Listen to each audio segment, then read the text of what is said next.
Welcome to the deep dive. We're doing exactly what the name says. We take content you've shared this time, a YouTube transcript from Artificially Aware, and pull out the key insight. Right. And this one's pretty fascinating. It's an AI analyzing a very human story, Kate Bowler's memoir. Exactly. It's a kind of a unique lens, isn't it? An AI perspective on, well, suffering and hope. Think of this as your fast track to getting the core ideas. Absolutely. It's not your typical analysis, that's for sure. An AI digging into facing mortality. It's a different angle. So for anyone unfamiliar, Kate Bowler, she's a historian at Duke, studied the prosperity gospel for years. Yeah, that whole idea that strong faith and, positive thinking bring you tangible rewards, health, wealth, happiness. Right. And here's the kicker, the real gut punch. Bowler, this expert on positive belief, gets diagnosed with stage 4 cancer. The irony is, wow. It's incredibly stark. A real collision of belief and reality. So our mission today, our deep dive, is to unpack Bowler's journey, mainly through how this AI... We want to see how this diagnosis forced her to confront her own research, what it reveals about, well, the messy business of suffering and hope. And what it says about the stories we tell ourselves about. Exactly. The human narrative. Okay, so the AI in the video, it starts by emphasizing the shock. Bowler's life looked pretty perfect from the outside, right? Good career, new baby, book published. Yeah, the transcript highlights that. Everything seemed set, successful academic, family life starting, all seemed, on track. And then that phone call, stage 4 colon cancer. Right. Just completely out of the blue. Life-altering. The AI actually uses this phrase like, if that does not jolt your neural circuits, it's that sudden, violent shift off the expected path. That really hits home. And what makes it even tougher, maybe, is that she'd been having issues for years. Abdominal pain? Right, but it kept getting dismissed. Gallbladder or even psychosomatic. Basically, it's all in your head. Unbelievable. And the AI transcript details this, too, this long, frustrating medical journey. It does. Consulting 36 doctors for that debilitating arm weakness and getting all sorts of wrong diagnoses. Yoga injury, anatomy issues, psychological. 36. It just shows how complex and sometimes, frankly, how flawed the diagnostic process can be. Definitely. A real labyrinth. And then there's this other layer. The AI points out what it calls a cosmic irony. Oh, yeah. The pregnancy after infertility struck, followed by a miscarriage on the same night. It's almost like an early brutal lesson, wasn't it? About life not following neat scripts. Exactly. Especially when you set it against the backdrop of the prosperity gospel she was studying. That idea of controlling outcomes through belief, it starts looking pretty shaky. Which really brings us right to the core issue, doesn't it? Her expertise in the prosperity gospel.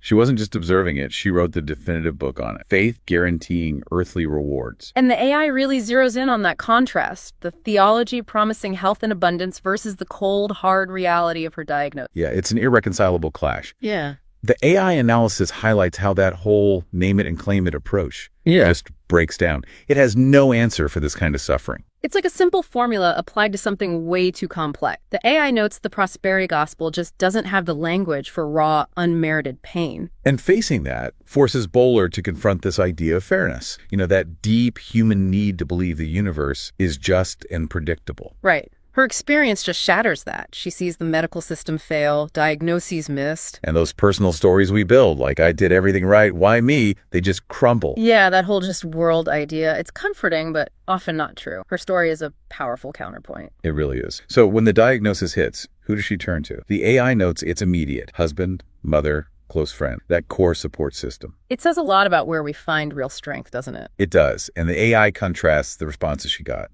On one hand, the prosperity gospel insisting on relentless positivity. Doubt equals weak faith. Yeah, like it's her fault somehow if she's not positive enough. Exactly. But then there's the approach from her Mennonite background. Ah, yes. What was that like? Completely different. The AI emphasizes the solace she found there. It's about sharing the burden, accepting suffering, just being there with someone. No easy answers, just present. We are all in this mess together, as the AI paraphrased. That feels fundamentally different, more human maybe. Definitely more grounded in shared experience than demanding performance. Makes you think, what kind of support actually helps you when things get rough? It really does. The AI also mentions those glib comments. Well-meaning maybe, but totally unhelpful. Oh yeah, everything happens for a reason. Or implying she could just think her way out of cancer. Ugh, why do people do that? I think it comes back to that craving for certainty, for an explanation. We need a reason, right? Sin, fate, bad luck, biology, anything but randomness. The AI notes how people react differently to denial,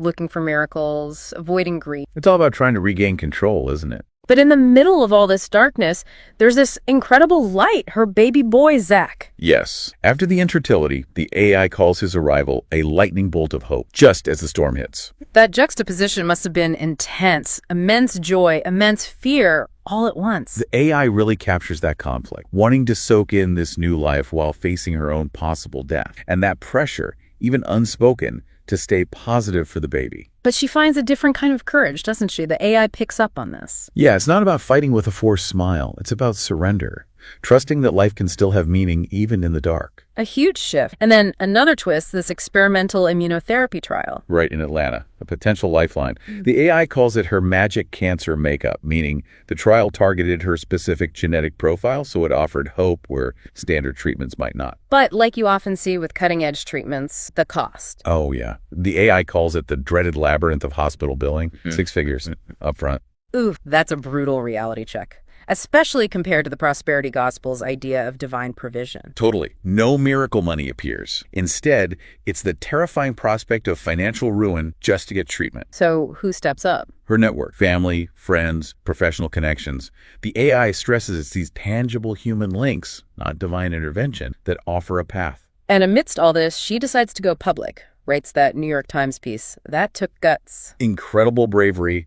The AI notes how widely it resonated and the huge range of reactions she got. How did the AI categorize? It was insightful. You had the minimizers, the unsolicited teachers, the solution people with easy fixes. And then the ones who just offered empathy, who just saw her pain. Exactly. The AI notes sometimes showing up is enough. It really highlights our urge to fix things for people when maybe just being present is more powerful. How do you usually react in those situations? That's a good question. I think we all default to fixing sometimes. It's natural. So as her treatment goes on, Bowler, the historian, notices parallels with the church calendar. Ah, like Advent, Lent, Good Friday. Exactly. But she sees this disconnect. Some church services felt relentlessly upbeat, almost ignoring the themes of suffering and lament in those seasons. The AI mentions a specific example, right? A Good Friday service that felt more like an Easter preview. Yeah, all cheerful greetings, barely acknowledging the crucifixion.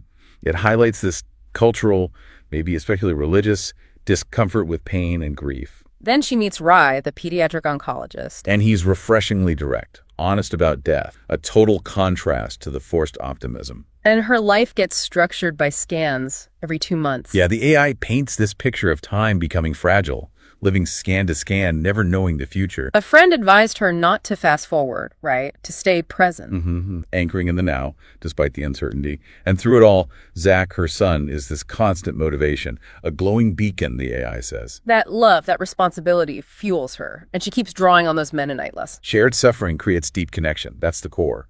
The AI revisits that contrast again. Prosperity gospel trying to fix that. Mennonites willing to carry it together. It's about solidarity, not solution. And the letters she gets, stories of loss, recovery, anger, transcendence. She connects with so many others through her honesty. And she describes this lingering, fading sense of divine presence. Not certainty, but like an imprint. The AI sees this not as proof of a grand plan, but as those moments reminding us we're connected. Which brings us back to the harsh reality, the money. The AI is blunt about the financial devastation cancer can cause. Bankruptcy is a real threat. But again, it's not a miracle, it's people. Her family's unwavering support.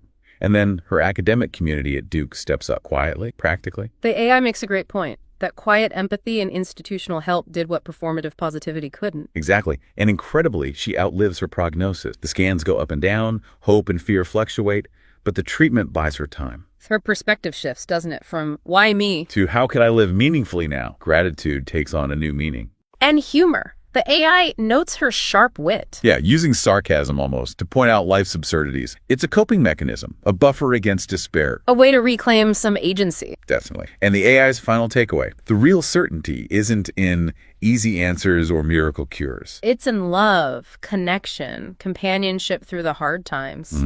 That's the enduring truth. So, looking back at Bowler's story, especially through this AI lens, a few things really stand out for me. Go on.